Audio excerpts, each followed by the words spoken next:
पूज्य श्री के चरणों में बारंबार नमोस्तु नमोस्तु नमोस्तु।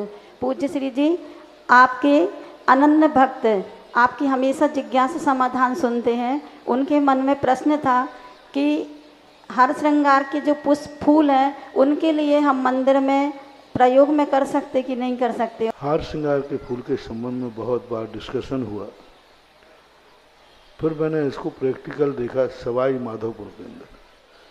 तो माली फूल उठा रहा है, मैंने क्यों उठा रहा है? बोले महाराज इसकी केसर बनाते। तो मैंने कैसे बनाते? तो उसने जो बताया कि ये हार श्रृंगार कहलाता है। हार श्रृंगार का फूल उपयोग में नहीं लिया जाता। फूल के पीछे एक डंठल होता है लाल, उस डंठल का प्रयोग होता है। जैसे ये सूख जाएगा, पाखुड़ियाँ और जहाँ पराग, जहाँ जीव रहते हैं उसको तो वो निकाल देते हैं। माँ पीछे का जो डंठल है उसको इकट्ठा करते हैं। उस डंठल की केसर बनती है, ना कि फूल की केसर बनती है। क्योंकि फूल तो सफ़ेद होता है और डंठल लाल। तो वो डंठल वो निकाल रहा था, फूल को अलग कर रहा था और डंठलों को इकट्ठा कर रहा था। और हमेशा ध्यान रखना, वो फूल गीला काम नहीं आता। गीले फूल की वो नहीं बनती, वो सूखने के बाद ही बनता है। सूखने बाद ही उसका रंग आता है।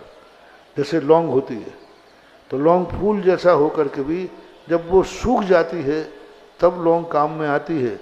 जब वो हरी रहती है तो वो लौंग नहीं, वो कड़वी होती है। स्वाद लौंग का कब आता है? जब वो सूख जाती है।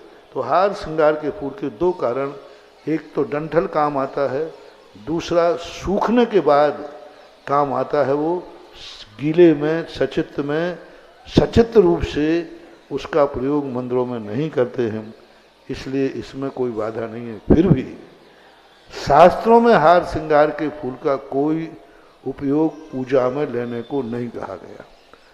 हमारे यहाँ चंदन का उपयोग है, केसर का भी नहीं। पहले मंदिरों में चंदन होता था, मूठा होता था, घिसते थे। आज सब उल्टा हो रहा है। चंदन ओम ह्रीम संसार ताप विनाशनाय चंदनम निरुपामति स्वाहा। तो चंदन शीतल होता है इसलिए चढ़ाया जाता था। अब चंदन के स्थान पर केसर चढ़ाते। केसर तो गर्म होती है।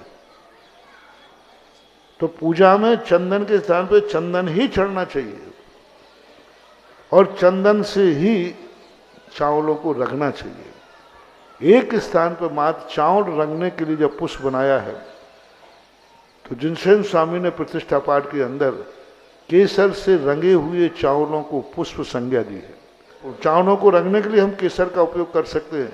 संसार ताप विनाशनाय चंदन नृपामति, वहाँ तो चंदन का ही उपयोग होना चाहिए, न केसर का और न हार श्रृंगार के डंठल का। अब तो तुम लोग और विचित्र करें, चौके में कई बार केसर चंदन के स्थान पर सीधी हल्दी को और कह रहे चंदनम निरुपामति।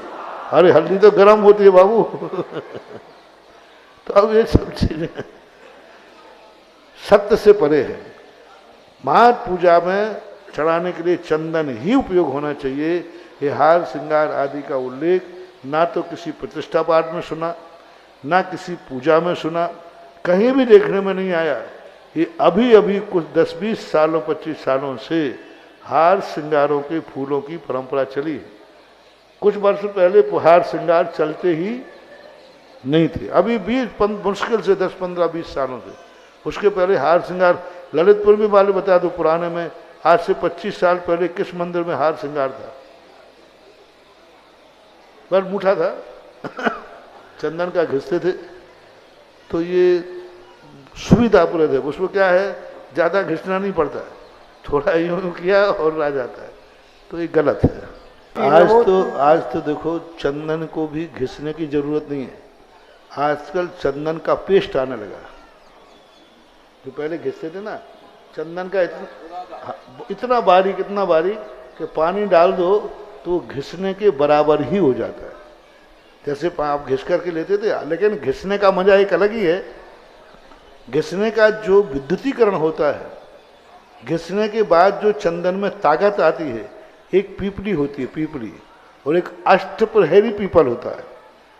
तो पीपल अष्ट सामान पीपल खाना, उसी पीपल को 8 पहर तक कूटा गया, तो उसमें इतनी एनर्जी आ जाती है, इतनी एनर्जी कि 100 पीपल खा लो तो उतनी गर्मी नहीं चढ़े, उसका इतना सा भी हिस्सा जो है, रत्ती भरी हिस्सा भी दिमाग को झन्ना देता है। इसी प्रकार चंदन को जो सिलवट्टा पर घिसते थे उसमें ताकत होती थी, वो यहाँ लगाते ही शरीर को ताजगी देती थी, एनर्जी देती थी।